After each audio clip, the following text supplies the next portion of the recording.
Here are a few of the most corrupt policemen around the world. Number 10. Genaro García Luna. He was one of Mexico's most celebrated cops, known as the face of the country's war on drug cartels and a valued confidant for U.S. counter-narcotics officials. He led Mexico's Federal Investigation Agency from 2001 to 2005 and served as Secretary of Public Security from 2006 to 2012. He worked closely with the DEA to eliminate corruption in the Mexican police force and stop the passage of drugs to the United States. He fired hundreds of police officers for corruption in Mexico, until it came out that he himself was corrupt. People started getting suspicious when it came out that he staged a police raid of kidnapping victims in front of a television crew. He also had numerous luxury homes, which seemed strange for a law enforcement officer's salary. Mexican journalist Anabel Hernandez was one of the first to reveal Luna's corruption and received threats on her life. She filed complaints with Mexico's Human Rights Commission, accusing Luna of attempting to hire federal police officers to take her out. In 2019, Luna was arrested and charged with accepting millions in bribes from the Sinaloa drug cartel, previously run by none other than Joaquin El Chapo Guzman. In exchange for briefcases full of cash, Luna helped the Sinaloa cartel transport products and gave them classified information about ongoing investigations. He was charged with 3 counts of conspiracy to traffic illegal substances and 1 count of making false statements. A former cartel member testified against him, saying that the bribes began in 2005. Luna was one of the highest-ranking officials in Mexico to be indicted for trafficking in the U.S. judicial system. His previous legacy as a hero in Mexico's war on the cartels is forever stained. Number 8. Michael Dowd. Michael Dowd joined the New York Police Department in 1982 during the 80s drug epidemic. He was assigned to the state's 75th precinct, dealing with over 100 violent crimes per year. He saw how much money could be made in drug dealing, much more than his meager $600 per week salary with the NYPD. Within his first year on the job, he started accepting bribes. He started stealing cash from crime scenes. However, stealing turned into robbing dealers and selling drugs himself. In 1986, he began working for a dealer named Adam Diaz, who was bringing in more than $1 million per week. The Diaz organization paid Dowd $24,000 in exchange for intel about possible police raids, transporting narcotics around the city, and providing dealers with guns and badges. Dowd became a regular employee, making $8,000 per week, with an additional profit for selling drugs on the side. Dowd felt invincible and brought other police officers into the corruption ring, including his partner, Ken Urell. But the euphoria didn't last long. Suffolk County investigators intercepted phone conversations between him and a drug dealer and discovered Dowd's double life. Police found and arrested Dowd and Urell while high and drunk on the clock. Urell agreed to wear a wire and record his conversations with Dowd in exchange for a lesser sentence. Dowd incriminated himself by talking about his plans to abduct a Colombian woman in exchange for $200,000 worth of product. He was indicted for conspiracy and drug-related charges, among other violent crimes. It was later revealed that the city ignored 16 complaints against Dowd in previous years. In 1994, he was convicted of racketeering and conspiracy to distribute narcotics. He was sentenced to 16 years in jail, but only served 12 and a half. Number 8. The Golden Throne. In July 2021, the Russian Investigative Committee, or SK, leaked a video showing a colossal mansion adorned with extravagant gold interiors. One of those items was a golden toilet. The SK is a Russian governmental agency modeled after the FBI. They conducted a police bribery probe and found that traffic police in the southern Stavropol region of Russia were taking bribes in exchange for fake business permits. These permits allowed drivers to pass through police checkpoints with unauthorized products of grain and construction materials. Police forces in Russia's North Caucasus collaborated in the anti-corruption investigation of southern Stavropol. SK conducted 80 searches of traffic police offices and homes and found vast amounts of cash, luxury villas, and sports cars. They were extravagant mansions with golden kitchens and, yes, a golden toilet. Head of traffic police in the region, Colonel Alexei Sofanov, was arrested along with his predecessor, Alexander Kinshington, and 6 others. More than 35 traffic police officers in the area were detained due to the corruption scandal. Some politicians compared their operation to mafia activity, since they profited from the black market. It's estimated that Sofanov and his team made over 19 million rubles, or $255,000 in bribes. If found guilty, Sofanov could face up to 15 years behind bars. Number 7. The Mafia Cops.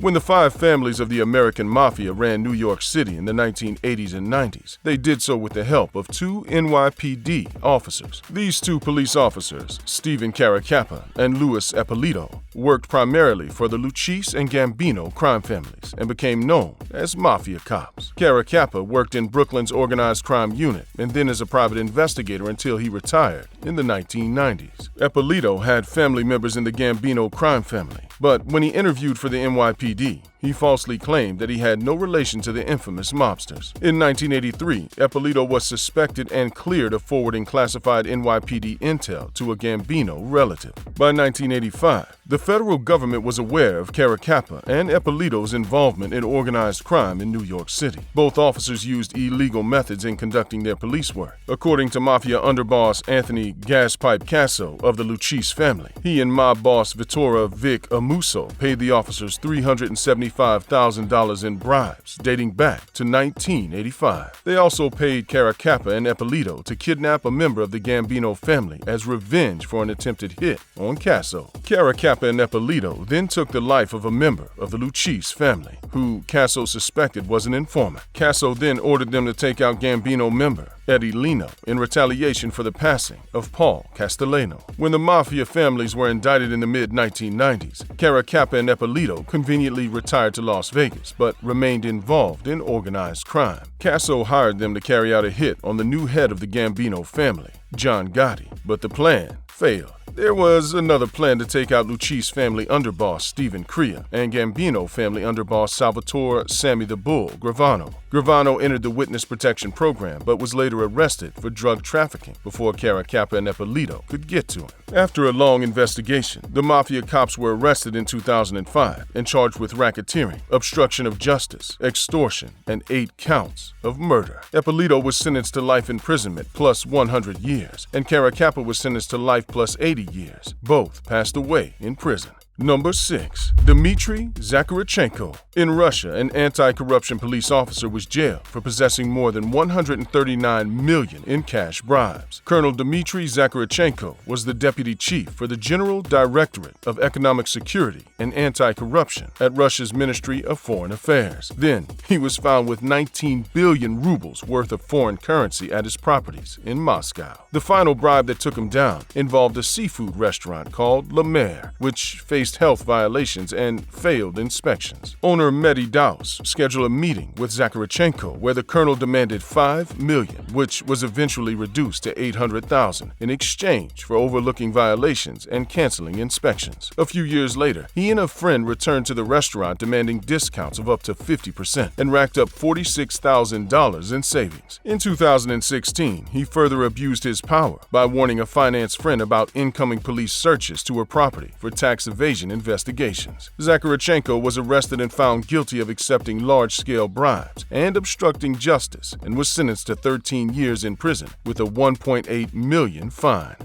Number 5. Sei Kato. A former police officer in Kanagawa, Japan, named Sei Kato, went on trial for accepting bribes from funeral homes to set them up with families of the recently deceased. Whenever he received a call involving a dead body, he would call the funeral home so they could get the business. Kato probably didn't act alone. All 6 police stations that Kato was associated with were involved with the funeral home bribes. Kanagawa is unique in treating dead bodies because corpses are handled by private companies instead of by law enforcement. So that's why Kanagawa is the only area in Japan that faces this kind of corruption problem. Kato pleaded guilty and explained that he received the bribes via gift certificates, prepaid cards, and beer tickets. He received about 2 million yen worth of vouchers. Now, he faces up to 2.5 years of imprisonment. Number 4. ATSUSHI KUBO.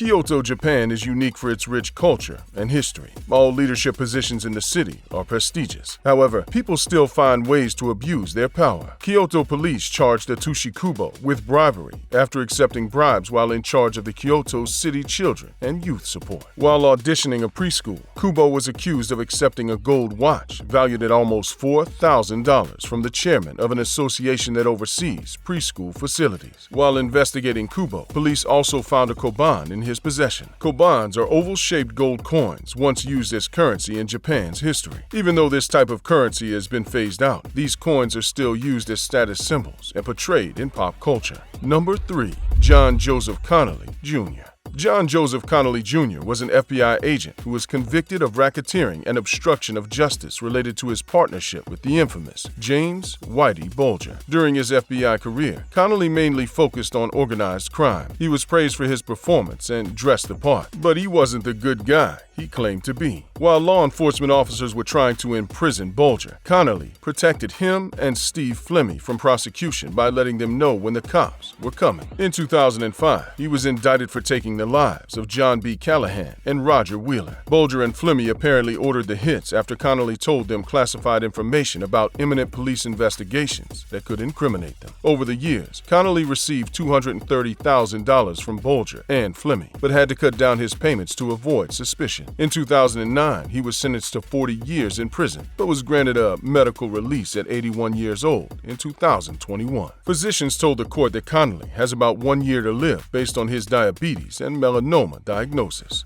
Number 2. Joe Ferrari.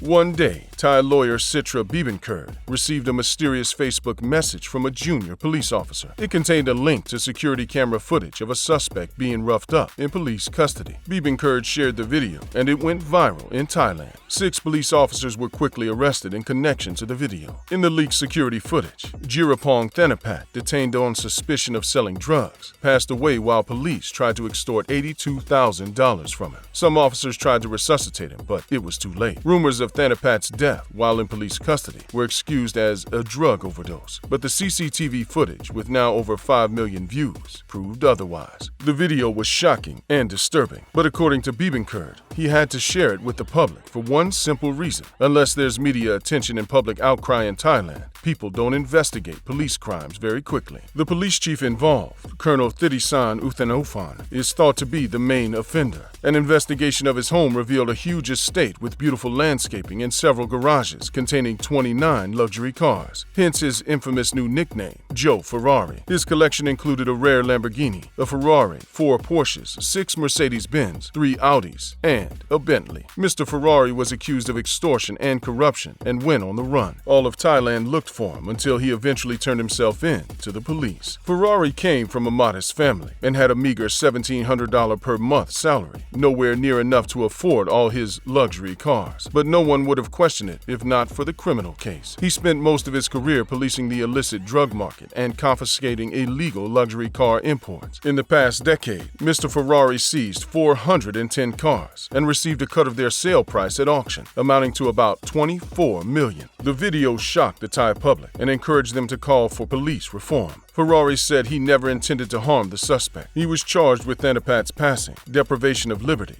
and abuse of power. Of course, he held a press conference where he denied all charges. Unfortunately, this is just the tip of the iceberg for Thailand's corrupt justice system. To learn more about how deep Joe Ferrari's corruption really ran, check out this full video. Number 1. Joseph Floyd.